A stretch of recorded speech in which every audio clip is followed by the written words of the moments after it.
Pendant le divorce, elle s'est évanouie d'épuisement total. Son ex-mari millionnaire a accouru, mais il a vu quelque chose qui l'a figée. Ce n'était pas juste de la fatigue, c'était un secret qu'elle avait tenté de cacher. Et à cet instant, tout ce en quoi il croyait s'est effondré. Si cette histoire vous a intéressé, n'oubliez pas de vous abonner à notre chaîne et dites-nous de quelle ville vous nous regardez. Nous continuons. Hélène se réveilla au son insistant de son téléphone portable. Elle regarda l'heure, 5h30 du matin. Qui appellerait à cette heure? Le nom de Lucie clignotait sur l'écran. Son cœur s'accéléra immédiatement. « Hélène, tu dois venir à Paris tout de suite. C'est à propos de ton père. » La voix de sa sœur sonnait, différente. Ce n'était pas seulement de l'inquiétude, c'était de l'urgence. Hélène s'assit sur son lit, sentant l'air lui manquer. Qu'est-ce qui s'est passé? Il a eu un malaise pendant la réunion de l'entreprise. Il est à l'hôpital, Saint-Louis. Les médecins disent que c'est un épuisement extrême, mais Lucie hésita. Il y a autre chose. Il avait des documents étranges, des papiers qui mentionnent maman. Hélène sentit un frisson. Sa mère était partie il y a 15 ans, quand elle avait à peine 18 ans. L'empire entrepreneurial de son père, Robert Beaumont, s'était développé exponentiellement depuis, faisant de lui l'un des hommes les plus puissants de France. Mais le nom de sa mère était rarement mentionné dans la demeure des Beaumont. « Je prends le premier vol de Lyon. Attends-moi à l'aéroport. » Tout en préparant hâtivement sa valise, Hélène regarda la photo sur sa table de chevet. Elle, Lucie et ses parents sur une plage de Porquerolles, le dernier voyage en famille avant que tout ne s'effondre. Sa mère, Élise, souriait de façon énigmatique, comme si elle savait déjà que quelques mois plus tard, elle affronterait le diagnostic qui changerait leur vie à jamais. Dans N. L'avion, Hélène ne pouvait s'empêcher de réfléchir. Son père avait toujours été un homme distant, obsédé par le travail. Après le départ de sa mère, il s'était plongé encore plus profondément dans les affaires, transformant le petit cabinet d'architecture en l'une des plus grandes entreprises de construction du pays. Ses filles étaient passées au second plan, surtout Hélène, qui posait toujours trop de questions, qui ressemblait toujours trop à sa mère. C'est pourquoi elle avait déménagé à Lyon 5 ans auparavant, prenant en charge la filiale sud-est de l'entreprise. C'était une façon de respirer, de fuir l'ombre de son père. Et maintenant, elle revenait parce qu'il avait des documents mystérieux sur sa mère. Qu'est-ce qui pouvait être si important après tant de temps? Quand l'avion atterrit à Orly, Hélène sentit à nouveau le poids de Paris sur ses épaules. La ville qui gardait tant de souvenirs, tant de secrets. Lucie l'attendait au débarquement, impeccable comme toujours dans son tailleur gris, mais avec des cernes qui trahissaient une nuit sans sommeil. Les sœurs s'embrassèrent brièvement. Elles n'étaient pas du genre à faire des démonstrations excessives d'affection, héritage de leur père. « Qu'as-tu exactement trouvé ?» demanda Hélène tandis qu'elle traversait rapidement l'aéroport. Un dossier bleu, enfermé dans le tiroir de son bureau. À l'intérieur, plusieurs documents concernant une propriété à Biarritz. Une maison sur la plage qui appartenait apparemment à maman, ou appartenait, je ne sais pas. Ce qui est étrange, c'est que les factures d'entretien continuent d'être payées par l'entreprise, toutes ces années. Hélène s'arrêta au milieu du hall. Comment ça? Papa a vendu toutes ses propriétés après qu'elle nous a quittés. C'était une partie de l'accord, tu le sais. Lucie baissa la voix. Apparemment pas toutes. Et il y a plus, j'ai trouvé des reçus de dépôt mensuels sur un compte aux îles Caïmans. Ils ont commencé juste après son départ et continuent jusqu'à aujourd'hui. Des sommes importantes, Hélène. Les deux sœurs montèrent dans la voiture de Lucie, une BMW noire avec chauffeur. Hélène essayait de digérer l'information. Son père, toujours si pragmatique et inflexible, entretenait une maison secrète de sa mère, faisait des paiements mystérieux depuis 15 ans. A-t-il repris conscience? Demanda Hélène. Oui, mais il est agité. Il demande sans cesse les documents, si quelqu'un les a vus. Les médecins ont dû le sédater légèrement. L'hôpital Saint-Louis était un colosse de verre et d'acier au cœur de Neuilly-sur-Seine. Robert Beaumont occupait une suite privée au dernier étage, avec vue sur le parc Monceau. Même hospitalisé, le patriarche des Beaumont maintenait son statut. Quand les sœurs entrèrent dans la chambre, elles furent surprises. Robert semblait avoir vieilli de 10 ans depuis la dernière réunion familiale. Il y a seulement 2 mois. Son visage était pâle, ses cheveux gris décoiffés, quelque chose d'impensable pour un homme qui avait toujours accordé tant d'importance à son apparence. « Vous deux ensemble, voilà une surprise. » Sa voix conservait encore sa fermeté habituelle, mais il y avait quelque chose de différent, de la vulnérabilité. « Qu'est-ce qui se passe, papa ?» Hélène fut directe, comme toujours. Lucie a trouvé des documents sur maman. Une maison à Biarritz, des dépôts sur des comptes offshore. Robert ferma les yeux un moment. Quand il les rouvrit, Hélène vit quelque chose qu'elle n'avait jamais vu auparavant. Son père avait peur. « Je ne voulais pas que vous le découvriez comme ça. Ce n'était pas censé être maintenant. » Il hésita, regardant par la fenêtre. « Votre mère, elle n'a pas... » Un coup à la porte interrompit la conversation. Une infirmière entra, annonçant qu'il était l'heure des médicaments et que le patient avait besoin de repos. « Revenez demain, » dit Robert, « et ne faites rien jusqu'à ce que nous parlions. Ne touchez pas aux documents, n'allez pas à la maison, n'en parlez à personne. Promettez. » Les sœurs acquiescèrent, confuses et intriguées. En quittant l'hôpital, elles partageaient le même sentiment troublant. L'histoire qu'elles connaissaient sur leur famille, sur leur mère, était apparemment une construction élaborée. Et maintenant, les premières fissures commençaient à apparaître dans la façade parfaite des Beaumont. « Allons à la maison de plage », décida Hélène, ignorant complètement la demande de son père. « Maintenant. » Lucie hésita seulement un instant avant d'ordonner au chauffeur « Biarritz, le plus vite possible ». La vérité les attendait, cachée depuis 15 ans entre mer et montagne. Tandis que la voiture filait sur l'autoroute en direction du sud-ouest, Hélène sortit de sa poche un petit objet qu'elle gardait depuis des années, un porte-clés avec une tortue en argent, le dernier cadeau de sa mère. « Pour que tu trouves toujours le chemin de la maison », avait-elle dit. Hélène n'avait jamais complètement compris ces paroles. Jusqu'à maintenant. La route vers Biarritz semblait interminable. Le silence entre les sœurs n'était ponctué que par le bruit du moteur et les notifications occasionnelles sur leur téléphone. L'Empire Beaumont ne s'arrêtait pas, même avec son patriarche hospitalisé.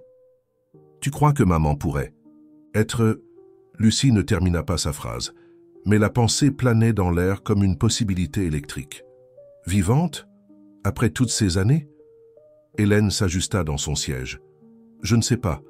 Le diagnostic était terminal. Je me souviens du médecin qui expliquait. Papa nous a emmenés dans cette salle froide à l'hôpital. Mais et si... » Lucie se mordit la lèvre, hésitante. « Et si tout était une mise en scène? Si elle était simplement partie? Les funérailles ont eu lieu avec un cercueil fermé. Personne ne l'a vraiment vue après ses derniers jours à l'hôpital. » Hélène contempla l'horizon à travers la fenêtre. 15 ans à se demander pourquoi sa mère avait laissé si peu de traces, si peu de souvenirs physiques. Les photos qui disparaissaient progressivement de la maison, les effets personnels qui avaient été donnés avec une rapidité presque suspecte, le refus de son père de visiter le cimetière. Si c'est vrai, pourquoi nous aurait-elle abandonnés? Lucie, quel motif justifierait d'abandonner 2 adolescentes?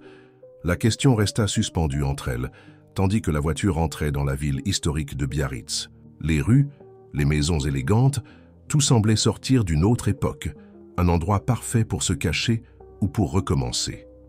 Suivant les coordonnées trouvées dans les documents, elles arrivèrent à un chemin de terre qui serpentait entre la végétation dense. Après 20 minutes sur un chemin de plus en plus étroit, le chauffeur s'arrêta devant un portail en bois usé par le temps et l'air marin. « C'est ici », Lucie vérifia l'adresse. « Plage de la Milady, numéro 17. » Le portail n'était pas verrouillé. En le poussant, il révéla un sentier couvert de feuillage qui menait à une maison de 2 étages partiellement cachée entre les arbres. C'était une construction simple mais élégante. De grandes fenêtres face à la mer, une véranda qui entourait tout le premier étage, des murs d'un bleu délavé qui se camouflaient avec le ciel. La maison ne semblait pas abandonnée. Il y avait des pots avec des plantes bien entretenues, un hamac se balançant doucement sur la véranda.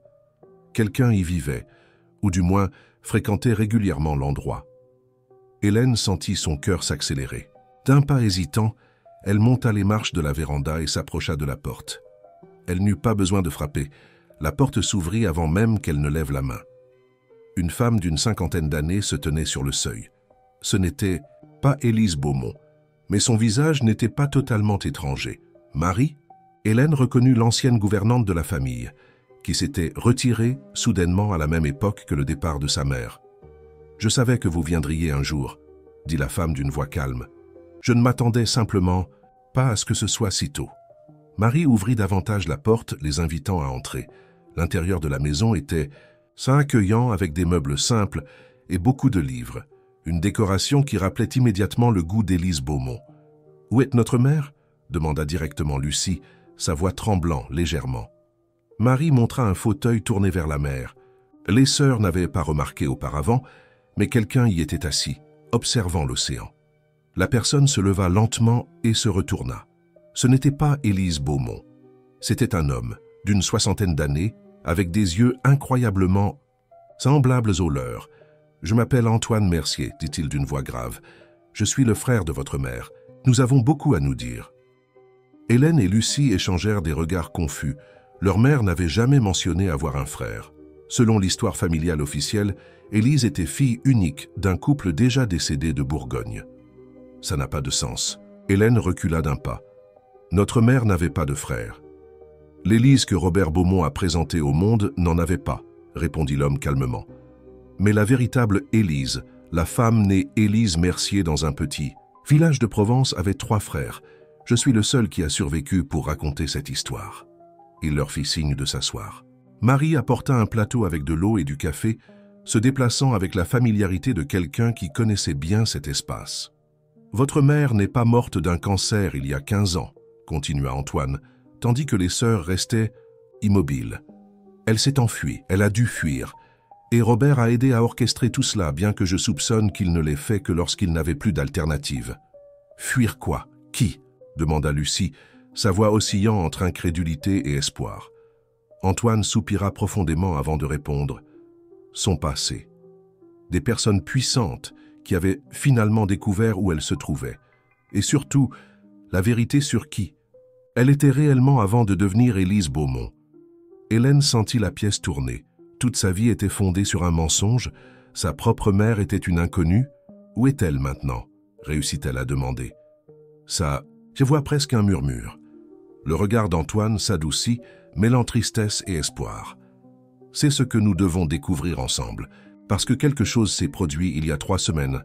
Après 15 ans de cachette, votre mère a de nouveau disparu, et cette fois, même Robert ne sait pas où elle est.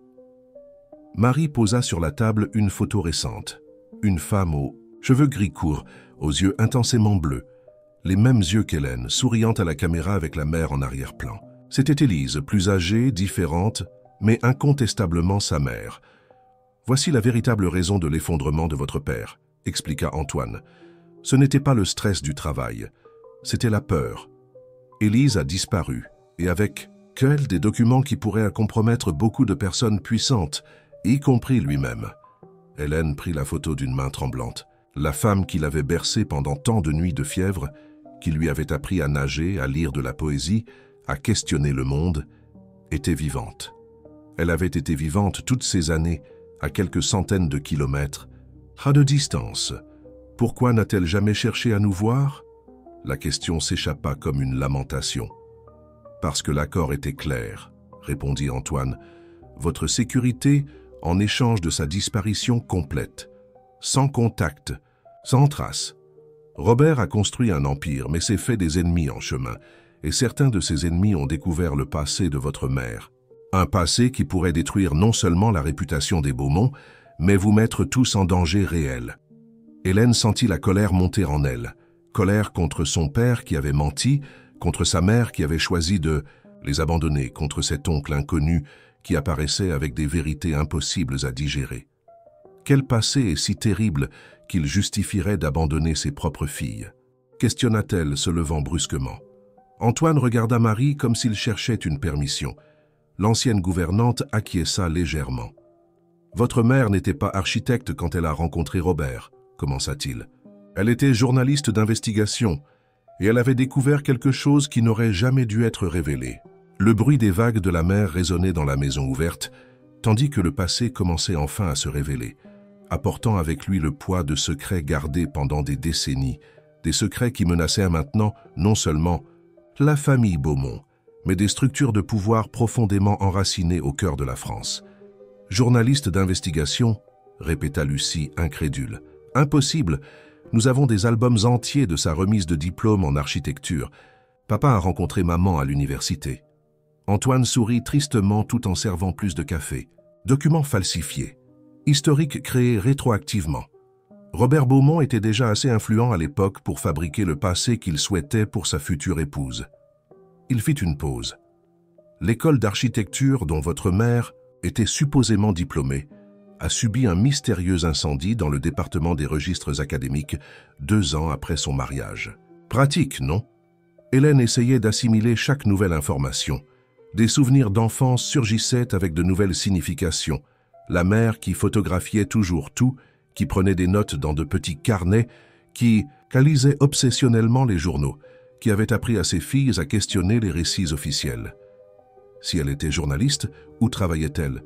Sur quelle enquête si dangereuse travaillait-elle? Demanda Hélène. Antoine ouvrit un tiroir et sortit une coupure de journal jaunie par le temps. C'était un article non signé de 1992 sur des irrégularités dans des appels d'offres publics pendant la vague de privatisation. Élise enquêtait sur un système qui impliquait des politiciens de haut rang et des hommes d'affaires. Un cartel qui manipulait les appels d'offres, surfacturait les travaux publics et détournait des milliards. Il pointa un nom dans l'article. Cet homme, François Girard, était au centre de tout. Et c'était aussi le témoin de mariage de vos parents. Hélène reconnut immédiatement le nom. Girard était une présence constante au dîner de la demeure Beaumont pendant son enfance. Un politique puissant devenu ministre. Décédé il y a quelques années, révéré comme un homme d'État. « Maman a découvert que papa était impliqué dans ce système ?» demanda Lucie, faisant les liens. « Pas initialement, » expliqua Antoine. « En fait, c'est Robert qui a approché Élise, prétendant être une source pour son enquête. C'était un jeune architecte ambitieux qui avait remarqué le stratagème et voulait le dénoncer. Du moins, c'est ce qu'il lui a dit. » Marie, qui était restée silencieuse, interrompit. « Votre mère disait souvent qu'elle était tombée amoureuse de Robert, parce qu'il semblait être le seul homme honnête dans un monde de corrompus. » Un sourire ironique traversa son visage. « Ironique comme le destin joue avec nous, n'est-ce pas ?» Avec le temps, continua Antoine, Robert a convaincu Élise d'arrêter l'enquête. Il a dit que c'était trop dangereux, qu'il la tuerait. Il lui a offert protection et un nouveau départ. Ils se sont mariés rapidement, et Élise Mercier, la journaliste intrépide de Provence, a disparu. À sa place est apparue Élise Beaumont, l'élégante architecte de famille traditionnelle. Hélène sentit la nausée. Sa vie entière était construite sur des mensonges. Pourquoi a-t-elle accepté? Pourquoi tout abandonné? Parce qu'elle a découvert qu'elle était enceinte, répondit doucement Marie, regardant Hélène. De toi, et parce qu'elle aimait vraiment Robert. Elle croyait qu'il n'était que superficiellement impliqué dans le système et qu'il voulait se racheter. Qu'est-ce qui a changé alors? Questionna Lucie. Pourquoi, il y a 15 ans, a-t-elle dû mourir? Antoine et Marie échangèrent des regards lourds. Parce que le passé n'est jamais enterré pour toujours, répondit Antoine.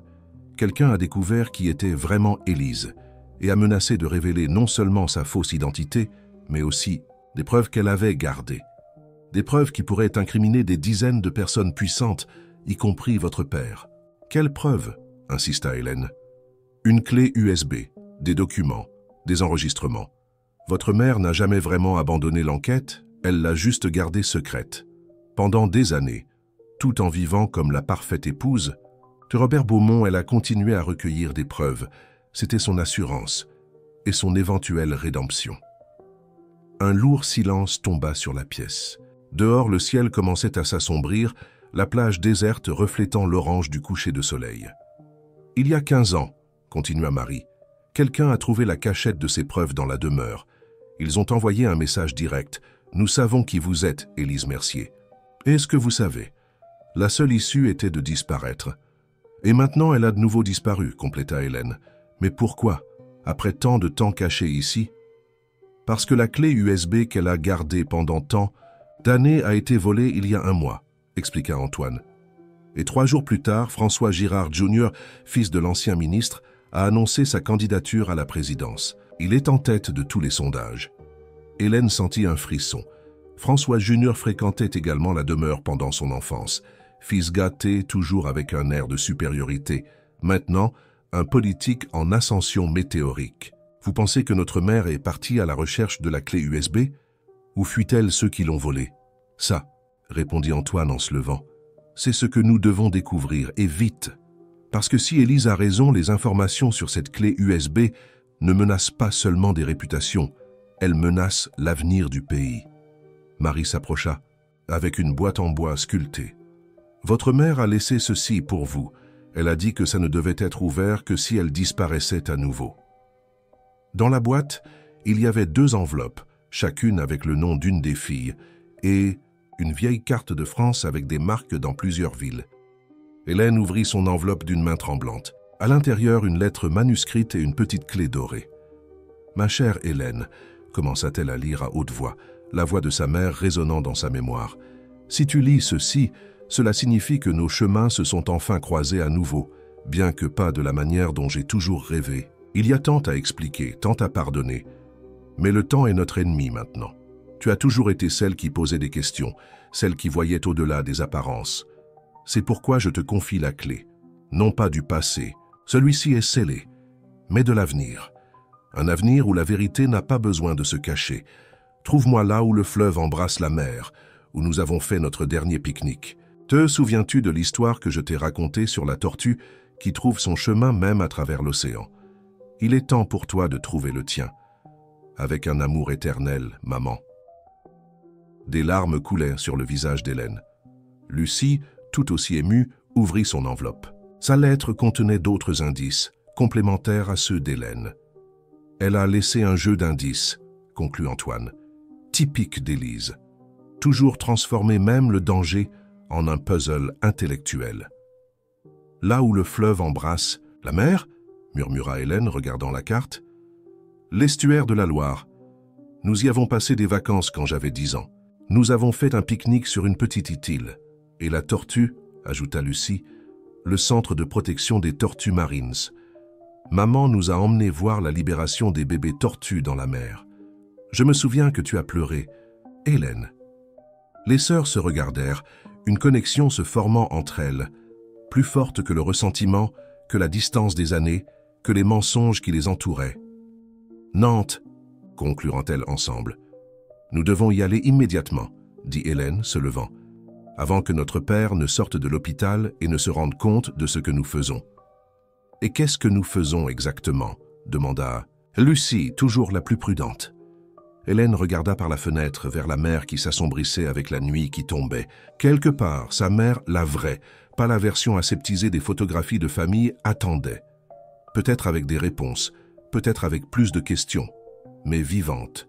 « Nous réécrivons notre histoire, » répondit-elle. « Et peut-être l'histoire du pays. » Tandis que les sœurs recueillaient rapidement le matériel et se préparaient à partir, elles ne remarquèrent pas la voiture noire qui se garait discrètement au début du sentier, ni l'homme qui observait la maison avec des jumelles.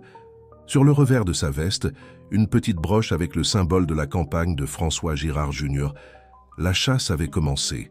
L'avion privé de Beaumont Construction traversait le ciel nocturne en direction de Marseille. En tant que directrice de l'entreprise, Hélène et Lucie avaient un accès illimité aux avions de l'entreprise, un privilège qu'elles utilisaient rarement ensemble. Assises face à face dans la cabine luxueuse, les sœurs examinaient les documents et la carte laissée par leur mère. « Je n'arrive toujours pas à tout assimiler, » dit Lucie, passant ses doigts sur les contours de la côte méditerranéenne. Sur la carte, maman vivante toutes ces années, papa qui ment, notre famille entière n'étant qu'une façade. Hélène observait sa sœur attentivement. Lucie avait toujours été la préférée de leur père, méthodique, prudente, obéissante. Tandis qu'Hélène défiait l'autorité et remettait en question les traditions, Lucie restait dans le rang.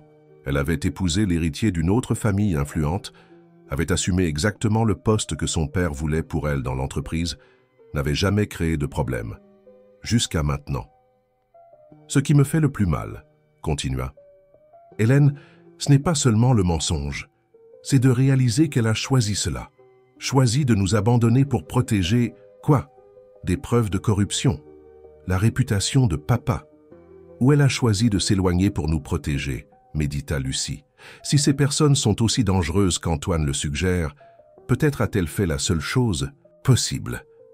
Hélène souffla incrédule. Il existe plusieurs façons de protéger ses enfants sans simuler sa propre mort, Lucie. Elle aurait pu nous emmener avec elle. Et nous, aurions vécu comment? Cachés, changeant d'identité, sans amis, sans école normale?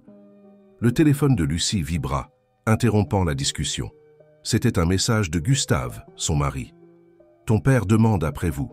Les médecins sont inquiets pour sa tension artérielle. Où êtes-vous » Lucie montra le message à Hélène qui fronça les sourcils. « Ne réponds pas. Gustave a toujours été plus loyal envers papa qu'envers toi. »« C'est mon mari. » Teuse est le protégé de papa bien avant d'être ton mari. Ou tu penses que c'était une coïncidence qu'il fasse son stage précisément dans ton département? Papa a toujours planifié cette union.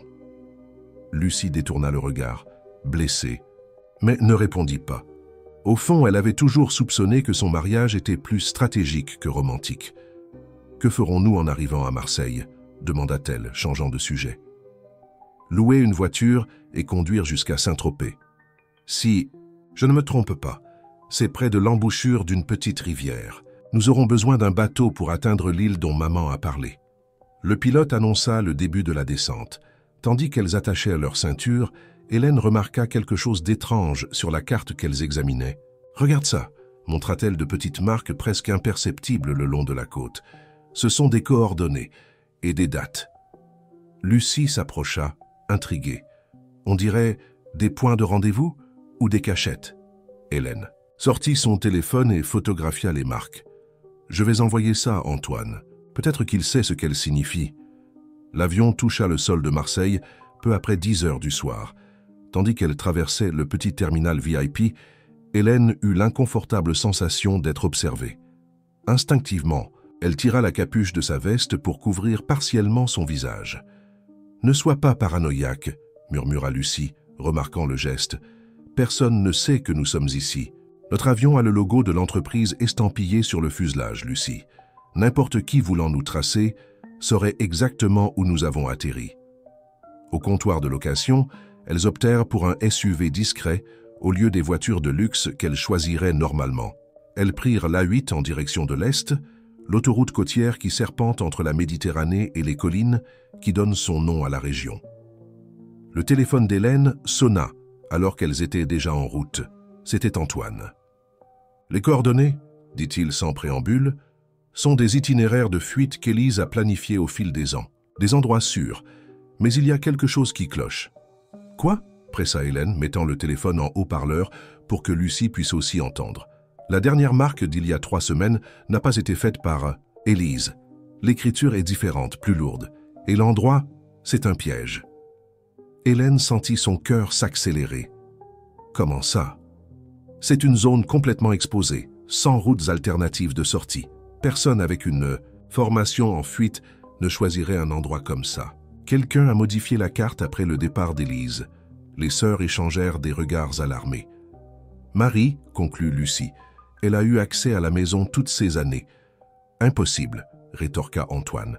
Marie est comme une sœur pour Élise. Elle a tout risqué pour l'aider. »« Alors qui ?» questionna Hélène. Un lourd silence remplit la voiture. « Avez-vous vérifié si vous êtes suivi ?» demanda finalement Antoine. Hélène regarda dans le rétroviseur. La route derrière elle était sombre et apparemment vide. Il ne semble pas. « Changez d'itinéraire, instruisit Antoine avec urgence. N'allez pas à l'embouchure du fleuve. C'est exactement ce qu'ils attendent. Le véritable indice est dans la clé. »« Quelle clé ?» demanda Lucie confuse. « La clé dorée dans la lettre d'Hélène. Ce n'est pas une clé littérale pour une porte. C'est la clé d'un coffre, à la Banque nationale de Marseille. Élise m'en a parlé il y a des années. Une assurance supplémentaire, au cas où tout tournerait mal. » Hélène prit la petite, clé dorée qu'elle avait gardée dans sa poche. Elle semblait si fragile, si insignifiante pour porter tant de poids.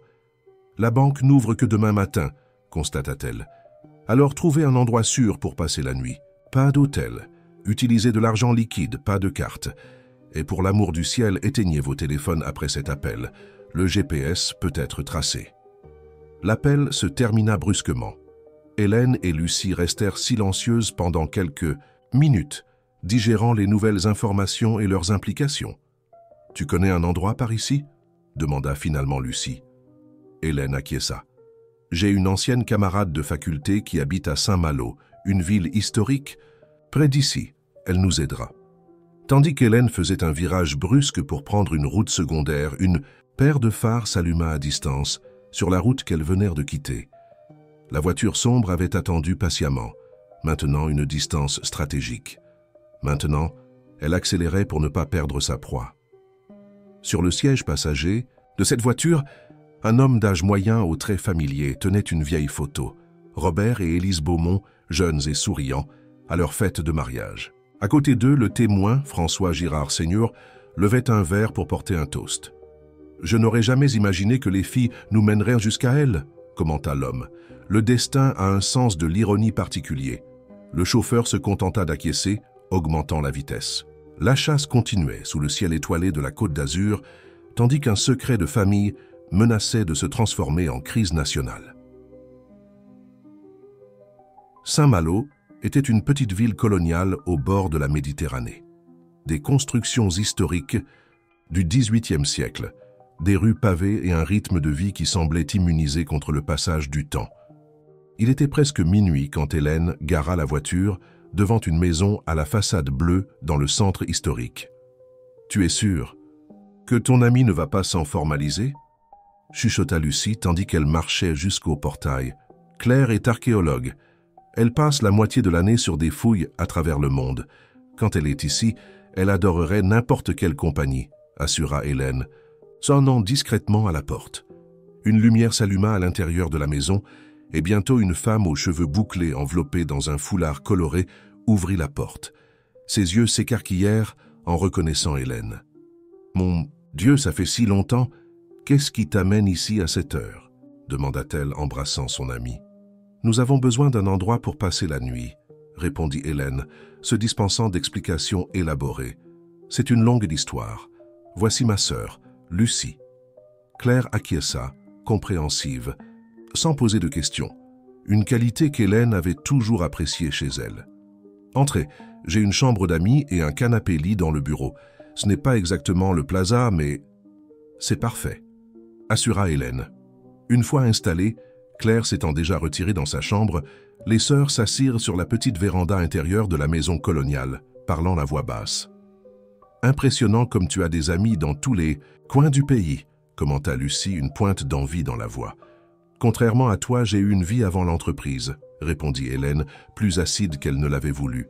Voyant l'expression blessée de sa sœur, elle adoucit le ton. « Désolé, je suis nerveuse. » Lucie hocha la tête, compréhensive. « C'est bon, je le suis aussi, c'est comme si tout ce que nous pensions savoir sur notre vie était un mensonge élaboré. » Hélène sortit la clé dorée de sa poche, l'examinant, sous la faible lumière de la véranda. « Qu'est-ce que tu penses que nous allons trouver dans le coffre ?» Plus d'indices, probablement. Maman a toujours adoré les énigmes et les défis intellectuels. Tu te souviens comment elle organisait des chasses au trésor pour nos anniversaires? Hélène sourit à ce souvenir. C'était vrai. Élise Beaumont transformait tout en aventure, même, apparemment, sa propre fuite et la recherche ultérieure de justice. « Je pense à quelque chose, » dit Hélène après un moment de réflexion. La lettre mentionnait là où le fleuve embrasse la mer et parlait de la tortue. Et si ce n'était pas littéralement l'embouchure de la Loire? Comment ça? Le Centre de protection des tortues marines a plusieurs bases le long du littoral français. L'une d'elles se trouve près de l'embouchure de la Loire, mais le siège principal est à Saint-Tropez, sur la Côte d'Azur. Lucie fronça les sourcils, suivant le raisonnement de sa sœur. Et Saint-Tropez est situé là où une petite rivière rencontre la mer, un autre fleuve qui embrasse la mer. Exactement.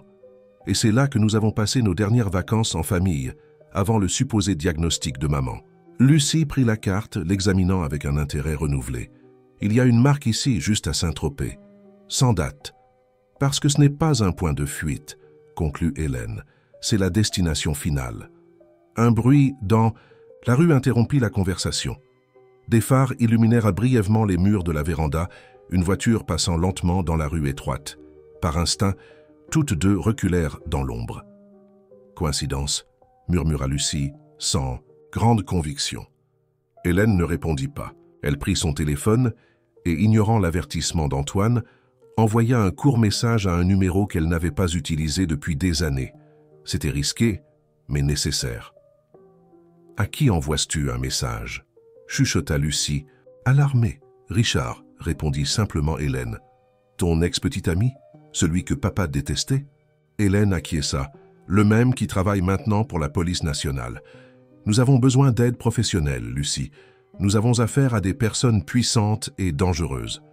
Mais s'il est de leur côté, s'il est corrompu comme tant d'autres? Richard est la personne la plus intègre que j'ai jamais connue. C'est pour ça que nous avons rompu. Il a refusé d'accepter un poste dans l'entreprise que papa lui a offert pour le garder à proximité. Le téléphone vibra avec une réponse presque immédiate. « Je suis à Marseille pour le travail. Café du Port 7 heures, viens seul. » Hélène montra le message à sa sœur. « Tu n'iras pas seule, » déclara Lucie, surprenant Hélène par sa fermeté. « Nous ne nous séparerons pas maintenant. Nous devons nous diviser, médita Hélène. Tu iras à la banque avec la clé pendant que je rencontrerai Richard.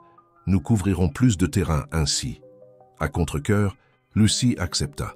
Les sœurs se préparèrent à dormir, sachant qu'elles devraient partir très tôt le lendemain matin. Cette nuit-là, Hélène rêva de tortues nageant contre le courant, revenant toujours à la plage où elles étaient nées, guidées par un instinct plus fort que n'importe quel obstacle. Dans le rêve, sa mère souriait, disant « Tu vois comme elles trouvent toujours le chemin du retour? C'est dans leur sang, comme c'est dans le tien. » Elle se réveilla en sursaut avec le premier rayon de soleil. Il était temps de suivre. L'instinct familial, de nager contre les courants de mensonges jusqu'à trouver la vérité et sa mère. Pendant ce temps, à Paris, Robert Beaumont signait sa décharge hospitalière contre l'avis médical. À ses côtés, Gustave, le mari de Lucie, tenait un dossier avec des documents de voyage. « Le jet est prêt, monsieur, » informa Gustave. « Nous avons réussi à les localiser à Marseille, comme vous le soupçonniez. » Robert acquiesça, gravement. « Nous ne pouvons pas les laisser arriver jusqu'à Élise avant moi. Il y a des choses qu'elles ne sont pas prêtes à savoir. »« Et si elles le savent déjà ?» questionna Gustave. Le patriarche des Beaumont regarda par la fenêtre de l'hôpital vers l'horizon de Paris qu'il avait aidé à construire. Littéralement. « Alors nous devrons mettre en œuvre le plan de contingence, » répondit-il d'une voix lourde, « même si cela signifie perdre les deux. » Le Café du Port se trouvait sur le front de mer de Marseille, avec une vue privilégiée sur la mer d'un bleu presque irréel, qui faisait honneur à l'appellation de perle de la Méditerranée. Hélène arriva ponctuellement à 7 heures, choisissant une table extérieure partiellement protégée par un parasol. Elle portait des vêtements simples, achetés à la hâte dans un grand magasin, jeans, t-shirt blanc, lunettes de soleil, une tentative d'anonymat qui servait peu à dissimuler son élégance naturelle. Richard était déjà là, dos à la mer, observant discrètement l'entrée de l'établissement. Il n'avait pas beaucoup changé en 5 ans depuis leur dernière rencontre, toujours mince, cheveux sombres toujours un peu trop longs, yeux attentifs qui semblaient absorber tous les détails de l'environnement. « Tu es suivi, » furent ses premiers mots lorsqu'Hélène s'assit en face de lui, sans salutation, sans question sur les années de distance. « Comment le sais-tu » ? Voiture sombre, 2 pâtés de maison derrière. Changement de conducteur quand tu es entré ici. Des professionnels. Il prit une gorgée de café. Maintenant, veux-tu me dire pourquoi l'une des héritières de l'Empire Beaumont fuit à Marseille, portant des vêtements de grands magasins et demandant l'aide d'un ex-petit ami qu'elle n'a pas vu depuis des années? Hélène hésita. Faire confiance à Richard était nécessaire mais dangereux. Elle opta pour l'approche directe. « Ma mère est vivante. » Richard ne montra pas de surprise. Il intensifia simplement son regard analytique. Continue. En 10 minutes concises, Hélène résuma les événements des 2 derniers jours, observant attentivement les réactions de Richard. Quand elle eut terminé, il resta silencieux pendant près d'1 minute, traitant les informations. Cela expliquerait certaines choses, dit-il finalement. Il y a 2 ans, la police nationale a ouvert une enquête sur le système d'appel d'offres des années 90. Nous l'avons appelée Opération Fondation. Elle progressait bien jusqu'à ce qu'elle soit mystérieusement classée pour manque de preuves concrètes. Girard Jr., déduisit Hélène. Richard acquiesça. Son parrain politique est l'actuel procureur général. L'enquête a été enterrée une semaine après qu'il ait annoncé officieusement qu'il soutiendrait la candidature de Girard. Et quel rapport avec ma mère? Nous avons reçu une dénonciation anonyme qui a lancé l'enquête. Une femme, voix altérée numériquement, mais avec un accent subtilement provincial sous la distorsion. Elle a fourni des dates, des noms, la méthodologie du système, des détails que seule une personne de l'intérieur pouvait connaître. Hélène sentit un frisson, sa mère émergeant des ombres après tant d'années, risquant tout pour faire justice. Mais pourquoi maintenant? J'ai besoin de ton aide, Richard. Je dois trouver ma mère avant eux. Eux? Qui que ce soit qui me suit. Girard Junior, peut-être même mon propre père. Richard observa le mouvement dans la rue pendant quelques instants, son esprit travaillant rapidement. Où est ta sœur maintenant? Elle va à la Banque nationale ouvrir un coffre que ma mère nous a laissé. Il se leva immédiatement, jetant quelques billets sur la table. Allons-y. Maintenant, elle est en danger. Voyant l'expression alarmée d'Hélène, il expliqua « Le président de la Banque nationale, Édouard Moreau, est le cousin au second degré de François Girard Junior. S'il surveille les accès au coffre, il n'eut pas besoin de terminer. » Hélène était déjà debout, prenant son téléphone pour appeler Lucie. Messagerie vocale. Merde, elle a dû éteindre son téléphone comme Antoine l'a suggéré. Ils coururent jusqu'à la voiture de Richard, une Peugeot banalisée de la police nationale. Tandis qu'ils conduisaient habilement dans les rues de Marseille, Hélène remarqua un détail sur le tableau de bord, une petite photographie fixée avec du ruban adhésif. Elle montrait Richard avec une fillette d'environ 8 ans, tous deux souriants. « Ta fille ?» demanda-t-elle surprise. « Sophie », répondit-il sans quitter la route des yeux. « 9 ans maintenant. » Hélène calcula mentalement. Sophie aurait été conçue dans les derniers mois de leur relation. Une révélation qui expliquait beaucoup de choses. L'éloignement soudain de Richard, le refus du poste offert par son père, la rupture abrupte. « Pourquoi ne me l'as-tu jamais dit ?» Richard fit un virage serré, coupant le chemin vers le centre financier de la ville. « Ta famille n'était pas exactement connue pour soutenir les employés avec des complications personnelles. J'avais besoin du travail à l'époque. Et après ?» Il haussa les épaules. « Tu étais déjà passé à autre chose. Cette conversation devrait attendre. » Ils se garèrent brusquement devant l'imposant édifice de la Banque nationale. L'horloge marquait 7h40. La banque ouvrirait à 8h. « Je vois Lucie, » dit Hélène montrant l'entrée. Sa sœur attendait sur les marches, apparemment tranquille, vérifiant occasionnellement son téléphone. « Et je vois des problèmes, » murmura Richard, indiquant discrètement une voiture sombre stationnée de l'autre côté de la rue. « 2 hommes. Ils l'observent depuis notre arrivée. Que faisons-nous » Richard réfléchit rapidement. « Je vais créer une diversion. Quand je te ferai signe, va la rejoindre. Sortez par l'arrière de la banque. Il y a une porte de service qui mène à une ruelle. Je vous y attendrai avec la voiture. » Avant qu'Hélène ne puisse protester, Richard sortait déjà du véhicule, badge à la main. Il marcha directement vers la voiture suspecte, frappant à la vitre avec l'autorité d'un policier. Les 2 hommes détournèrent immédiatement leur attention vers lui. Hélène saisit l'opportunité, traversant rapidement la rue. En la voyant, Lucie écarquilla. « Les yeux, ne pose pas de questions, nous devons sortir d'ici, maintenant !» chuchota Hélène, entraînant sa sœur à l'intérieur de la banque encore fermée au public, mais avec des agents de sécurité déjà en poste. Mais le coffre, c'est un piège. La banque est compromise. Utilisant le nom Beaumont, qui ouvrait encore beaucoup de portes, Hélène convainquit un agent de sécurité de les laisser utiliser la sortie de service, sous prétexte d'éviter les photographes de la presse économique. Dans la ruelle étroite derrière la banque, il n'y avait aucun signe de Richard ou de sa voiture. Hélène sentit la panique monter, jusqu'à ce qu'elle aperçoive Sophie, courant dans sa direction. « Mon père m'a envoyé avec ça », dit la fillette, remettant un papier plié, avant de disparaître à nouveau dans la ruelle. Le billet était simple. « Hôtel Méditerranée, chambre 312, clé sous l'extincteur, dans le couloir. » Les sœurs échangèrent des regards.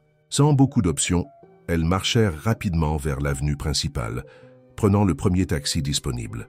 « Que se passe-t-il » exigea Lucie une fois qu'elles furent en route vers l'hôtel.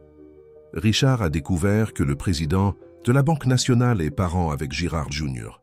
Ouvrir le coffre aurait été comme annoncer notre présence avec un mégaphone. Lucie pâlit. « Mon Dieu, j'ai failli. L'important est que nous allons bien. Et nous avons un nouveau lieu sûr pour repenser nos prochaines étapes. » L'hôtel Méditerranée était suffisamment grand pour assurer l'anonymat, mais pas assez luxueux pour attirer une attention indésirable. Suivant les instructions, elles trouvèrent la clé et entrèrent dans la chambre 312 où Richard les attendait déjà. « Désolé pour le drame, dit-il les accueillant. Ces hommes étaient des professionnels. Agents privés vu leur équipement.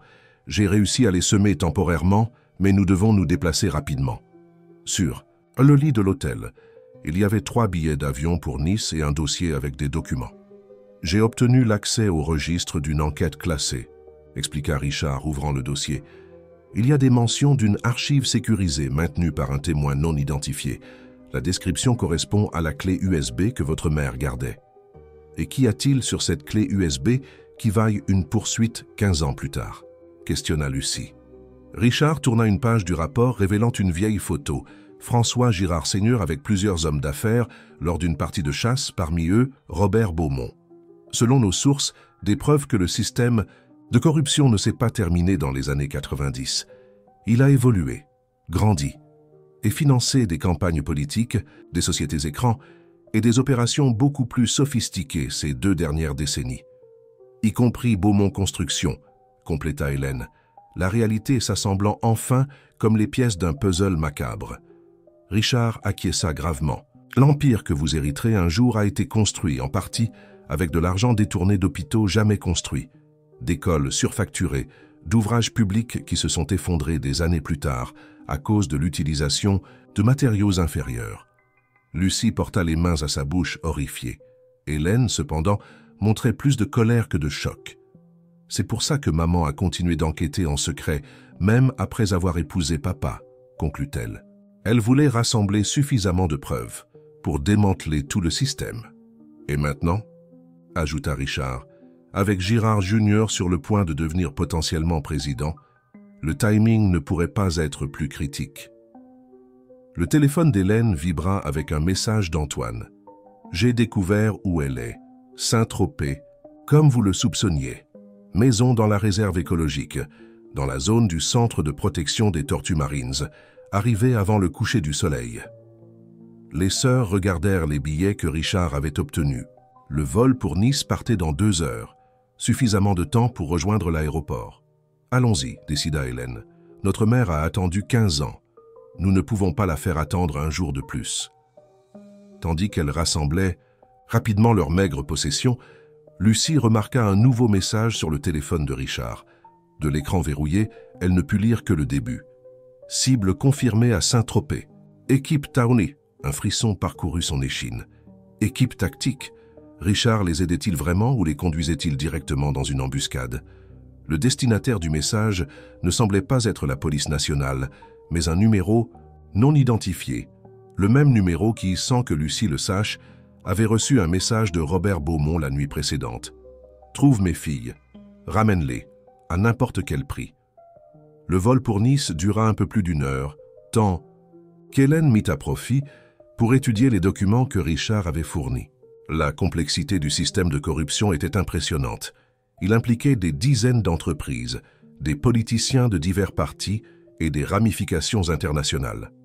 Au centre de tout, comme une toile méticuleusement tissée, se trouvait François Girard Seigneur, et maintenant son fils et héritier politique.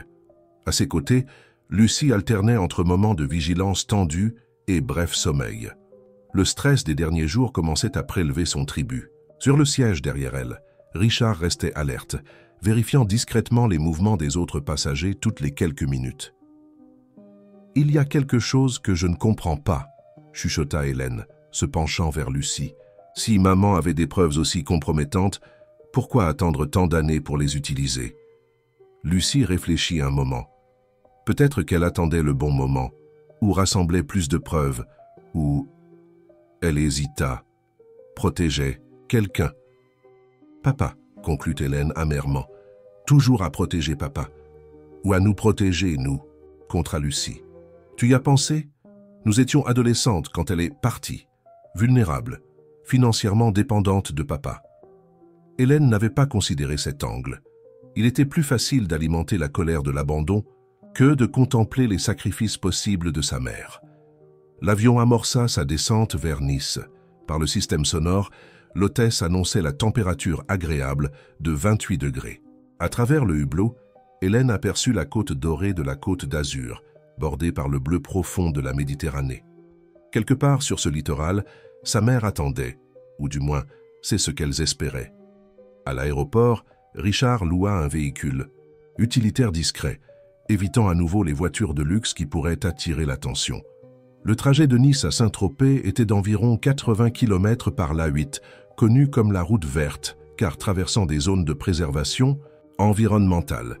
« Avez-vous reçu une nouvelle communication d'Antoine » demanda Richard en conduisant, ses yeux vérifiant périodiquement le rétroviseur. « Rien depuis le message sur la maison dans la réserve » répondit Hélène. « J'ai essayé d'appeler, mais ça tombait sur la messagerie. » Quelque chose dérangeait Lucie depuis leur départ de Marseille. Le message partiel qu'elle avait vu sur le téléphone de Richard, la promptitude avec laquelle il avait obtenu des billets et des documents confidentiels, la facilité avec laquelle il avait semé les hommes à la banque. « Comment as-tu obtenu l'accès aux archives de l'enquête classée » demanda-t-elle. Abruptement. « Je pensais que tu avais dit que l'affaire avait été officiellement close. » Richard gardait les yeux sur la route, mais ses doigts tambourinaient légèrement sur le volant, un signe de tension. « J'ai des amis dans diverses divisions de la police nationale. Tous ne sont pas heureux de l'archivage prématuré de l'affaire. Et ces amis ne se sont pas souciés de remettre des documents confidentiels pour un usage personnel. » Hélène regarda sa sœur avec surprise. Lucie faisait rarement preuve d'une méfiance aussi explicite. « Ce n'est pas un usage personnel, » rétorqua Richard. « Si vos soupçons sont corrects, nous empêchons potentiellement un système de corruption d'atteindre la présidence du pays. » Lucie ne semblait pas convaincue, mais se renfonça dans son siège, silencieuse. À mesure qu'ils avançaient sur l'autoroute côtière, le paysage devenait de plus en plus luxuriant, de vastes zones de maquis méditerranéens préservés, entrecoupées d'aperçus de l'océan bleu turquoise. Finalement, le panneau indiquant Saint-Tropez apparut. Le village était un mélange charmant de rusticité et de sophistication. Des rues de sable ou de pierre sans place pour les voitures menaient à de petites boutiques d'artisanat, des restaurants charmants et des auberges exclusives. En arrière-plan, le phare historique s'élevait comme une sentinelle du lieu. « La réserve du Centre de protection des tortues marines, c'est dans cette direction », indiqua Hélène, pointant vers une zone plus éloignée de l'agitation touristique. Richard se gara près de l'entrée du centre. De là, il devrait continuer à pied. « Nous aurons besoin d'une histoire pour entrer dans la zone restreinte, » dit-il prenant une enveloppe dans la boîte à gants. Par chance, j'y ai pensé. Dans l'enveloppe, il y avait 3 badges falsifiés, des identifications de chercheurs associés de l'Office national de la biodiversité. « Impressionnant, » commenta Hélène, examinant le badge avec son nom et sa photo. « Où as-tu obtenu nos photos ?»« Réseaux sociaux, » répondit simplement Richard. « Vous êtes toutes deux des figures publiques, vous vous souvenez ?» L'entrée de la zone de préservation était gardée par un employé qui vérifia les badges sans grand intérêt. Le sentier devant eux se divisait en plusieurs directions. « Par où maintenant ?» demanda Lucie. Hélène sortit de sa poche la clé dorée que sa mère lui avait laissée. Sur le porte-clés en forme de tortue, il y avait un petit numéro gravé qu'elle n'avait pas remarqué avant. « 17. Sentier 17, » conclut-elle montrant un panneau directionnel. « Ce doit être par là. » Le sentier serpentait entre la végétation côtière, révélant occasionnellement des aperçus de la mer. Après 20 minutes de marche, ils arrivèrent à une petite clairière où une maison en bois sur pilotis s'élevait discrètement, camouflée par la végétation environnante. Sur la véranda, une chaise à bascule se balançait doucement, avec la brise marine, mais il n'y avait personne en vue. Hélène sentit son cœur s'accélérer. Elle s'approcha lentement, montant les marches qui menaient à la véranda. La porte d'entrée était entr'ouverte. « Maman » appela-t-elle, sa voix presque un murmure. « Élise » Silence. Les sœurs échangèrent des regards inquiets. Richard se maintint quelques pas en arrière, main subtilement positionnée près de sa taille, où, présumablement, il portait son arme. Hélène poussa la porte, qui s'ouvrit avec un léger grincement.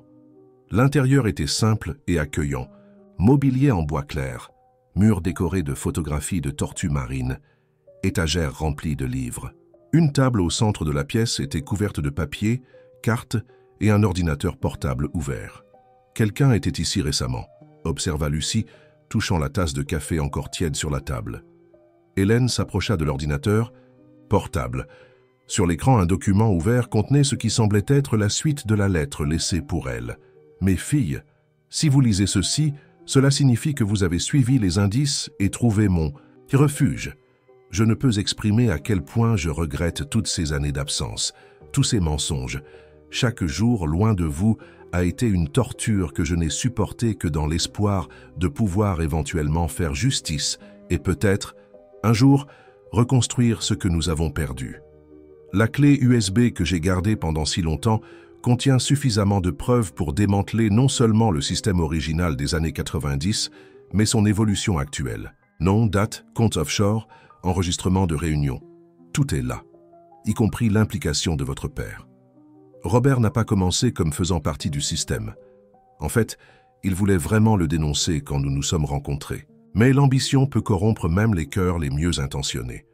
Petit à petit, il a été séduit par le pouvoir, l'argent, l'influence que Girard offrait.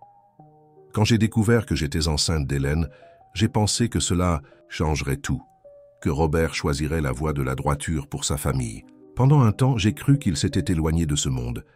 Puis est venue Lucie, et notre famille semblait parfaite. J'avais enterré la journaliste d'investigation pour n'être qu'Élise Beaumont, épouse et mère. Mais la vérité a une façon de refaire surface. En 2008, j'ai trouvé des documents dans le bureau de Robert qui prouvaient son implication continue et beaucoup plus profonde dans le système. Je l'ai confronté. La discussion que nous avons eue ce soir-là a été la véritable raison pour laquelle je suis tombé malade soudainement. La farce du cancer terminal était son idée, une façon de me donner une sortie discrète. Le plan initial était que je disparaisse simplement, change d'identité, recommence dans un autre pays. Mais je ne pouvais pas partir sans garantir que la vérité finirait par éclater. Alors j'ai fait mon propre accord avec Robert. Je sortirai de scène, mais je garderai les preuves comme assurance. Si quelque chose vous arrivait à toutes les deux, tout serait révélé. Pendant 15 ans, nous avons maintenu cet équilibre. Tendu. Je vous ai observé de loin à travers des coupures de journaux, des nouvelles en ligne, des rapports occasionnels de Marie. J'ai vu Hélène suivre son propre chemin, toujours questionnant. J'ai vu Lucie chercher désespérément l'approbation de Robert, répétant des schémas qui me brisaient le cœur. Il y a 3 semaines, la clé USB a été volée de ma cachette à Biarritz. Le même jour, j'ai reçu un avertissement anonyme. « Nous savons que vous êtes vivante. Bientôt, même cela ne sera plus vrai. Je ne suis plus dans la maison quand vous arrivez. J'ai dû me déplacer à nouveau. Mais j'ai laissé quelque chose pour vous, la véritable preuve. La clé USB volée était un leurre. Elle ne contenait que des fragments, suffisants pour paraître valables, mais pas pour faire tomber qui. Que ce soit, la vraie preuve est avec la seule personne qui a toujours su la vérité depuis le début, quelqu'un que vous connaissez bien, mais n'avez jamais vraiment vu. Trouvez-moi là où tout a commencé, où l'architecte a rencontré le jeune entrepreneur, où le mensonge est né et où la vérité peut enfin être libérée. Avec un amour infini, maman. Hélène termina la lecture, des larmes coulant silencieusement sur son visage. Lucie, à ses côtés, tenait le bras de sa sœur avec une force croissante. Là où tout a commencé, murmura Hélène, où l'architecte a rencontré l'entrepreneur. Le bureau original de l'entreprise, conclut Lucie, à La Défense, à Paris, l'immeuble abandonné que papa refuse de vendre pour valeur sentimentale. Un bruit, à l'extérieur les alerta. Richard, qui observait par la fenêtre, signala l'urgence. Nous avons de la compagnie. 3 hommes armés s'approchant par le sentier. Hélène sauva rapidement la lettre sur une clé USB qu'elle portait, fermant l'ordinateur portable ensuite. « Y a-t-il une autre sortie ?» demanda-t-elle à Richard. Il montra l'arrière de la maison. Il doit y avoir un sentier de service. Ces réserves ont toujours des routes alternatives pour les urgences. Il avait à peine terminé sa phrase quand la porte d'entrée fut violemment ouverte. Un homme en costume sombre, le même qu'Hélène avait entrevu brièvement dans la voiture à Marseille, entra arme à la main. À la surprise des sœurs, Richard ne dégaina pas sa propre arme. Au lieu de cela, il fit un pas en avant. « Vous avez mis du temps, » dit-il simplement. Le sang d'Hélène se glaça. Lucie avait raison. Richard les avait trahis. « Toi » commença Hélène, incrédulité et colère se mêlant dans sa voix. « Nous n'avons pas le temps pour ça maintenant, » interrompit Richard se tournant vers elle. « Faites-moi confiance une dernière fois. Courez. Maintenant. » Avant qu'elle ne puisse réagir, il se précipita contre l'homme armé, le renversant d'une manœuvre rapide. 2 autres hommes entrèrent par la porte, mais Richard poussait déjà les sœurs vers l'arrière de la maison. « Sortez d'ici !» cria-t-il, s'engageant dans un combat corps à corps avec les intrus. Sans alternative, Hélène tira Lucie par la porte arrière. Elles trouvèrent un sentier étroit qui descendait vers la plage. Elles coururent comme elles ne l'avaient pas fait depuis l'enfance, le bruit de la lutte diminuant derrière elles. Un seul coup de feu résonna dans la réserve, suivi par le silence. Hélène s'arrêta brièvement, regardant en arrière, le cœur battant la chamade. « Allons-y !» insista Lucie, tirant sa sœur. « Nous ne pouvons pas l'aider maintenant. » Elles atteignirent la plage déserte, le soleil commençant à descendre à l'horizon. Sans option de transport, elles continuèrent à courir sur le sable en direction du village. « Nous devons retourner à Paris, » haleta Hélène. « C'est là que maman est, c'est là que tout va se terminer. » Mais comment? Ils surveillent probablement les aéroports, les routes. En réponse à la question inachevée de Lucie, un petit bateau de pêche s'approcha du rivage, réduisant sa vitesse. Aux commandes, un visage familier. Marie, l'ancienne gouvernante. « Montez !» cria-t-elle par-dessus le bruit du moteur. « Votre mère savait que vous auriez besoin d'aide. » Les sœurs échangèrent un bref regard avant de courir vers l'eau, embarquant avec l'aide de Marie. Le bateau prit immédiatement de la vitesse, s'éloignant de la côte. « Où allons-nous » demanda Hélène, regardant en arrière, où des hommes apparaissaient sur la plage trop tard pour les rattraper. « Nice » répondit Marie. « De là, un avion privé attend. Votre mère a plus de ressources que vous ne l'imaginez. »« Richard » questionna Lucie, l'inquiétude évidente dans sa voix malgré sa méfiance antérieure. Marie regarda l'horizon, son visage un masque impénétrable. Il a rempli son rôle, c'était le plan depuis le début. Tandis que le soleil plongeait dans l'océan, teintant le ciel de rouge et d'or, le bateau fendait les eaux en direction de Nice. À bord, 2 sœurs tentèrent de traiter des révélations qui ébranlaient les fondations de tout ce qu'elles croyaient savoir sur leur famille. En quelques heures, elles seraient à Paris, où leur mère, une femme qu'elles avaient pleurée, qui a été finalement oubliée, et qui ressurgissait maintenant comme une étrangère familière, attendait pour compléter un cercle commencé des décennies auparavant. Le puzzle était presque complet, mais les pièces finales promettaient d'être les plus dévastatrices de toutes. Le petit jet privé atterrit à l'aéroport d'Orly peu après 4 heures du matin. Un ciel sans étoiles couvrait Paris, la ville encore plongée dans l'obscurité qui précède l'aube. À bord, Hélène et Lucie s'éveillèrent d'un sommeil agité et bref, épuisés physiquement et émotionnellement. « Nous sommes arrivés », annonça Marie, qui était restée éveillée et vigilante pendant tout le vol. « Une voiture nous attend sur la piste. »« Qui nous aide, Marie ?» demanda Hélène tandis qu'elle descendait l'escalier de l'avion. « Qui a les ressources pour organiser des avions privés, contourner les protocoles de sécurité, mobiliser des gens comme ça ?» Telle ancienne gouvernante, maintenant clairement plus que cela, hésita avant de répondre. « Votre mère a construit son propre réseau au cours de ces 15 années, des personnes qui croient en la même cause, qui veulent voir le système démantelé. Certains sont des journalistes comme elle l'était, d'autres sont des agents de la loi désenchantés par la corruption interne. Certains sont d'anciens membres du système cherchant rédemption. Comme Richard, questionna Lucie, le nom sortant comme un murmure douloureux. Marie acquiesça légèrement. Il a cherché votre mère il y a 3 ans, après que l'opération Fondation a été classée. Il s'est proposé pour aider. Il savait qu'éventuellement vous seriez impliqué et a voulu être positionné pour vous protéger quand cela arriverait. Alors il ne nous a pas trahis, conclut Hélène, se sentant simultanément soulagée et coupable. Ces hommes étaient des nôtres, confirma Marie. Une mise en scène pour tromper d'éventuels observateurs. Richard va bien, bien qu'il ait dû disparaître pour l'instant. La voiture qui les attendait était une berline discrète. Sans chauffeur, Marie prit le volant. Tandis qu'elle traversait les rues presque désertes de la ville, Hélène observait l'horizon familier de Paris avec de nouveaux yeux. Combien de ces édifices imposants avaient été construits avec de l'argent détourné? Combien de la misère dans les banlieues qu'elle traversait aurait pu être soulagée avec les ressources volées par des hommes comme François Girard et, douloureusement, son propre père? La Défense est dans la direction opposée, observa Lucie, remarquant que Marie conduisait vers Montmartre. Nous n'y allons pas directement, expliqua Marie. Votre mère a laissé des instructions spécifiques.